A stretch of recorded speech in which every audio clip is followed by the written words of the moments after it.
Outrage. UWI faces backlash over the cost students pay to live on new halls. Good evening and welcome to Primetime News on air and online at onespotmedia.com. I'm Janella Precious. And I'm Doreen Samuels. Also this evening, redundant merger to cause job cuts at educational institutions. Get the permit. Health Ministry warns of prosecution if home burials do not get the go-ahead. Hunted.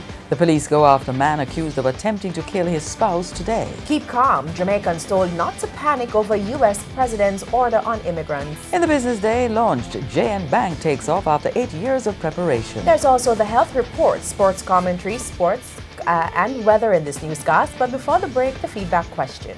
What can parents do to ensure their children are not involved in criminal activities? You can share comments online, facebook.com/Television Jamaica and tweet us at Television Jam. Stay with us. Primetime News returns after this break.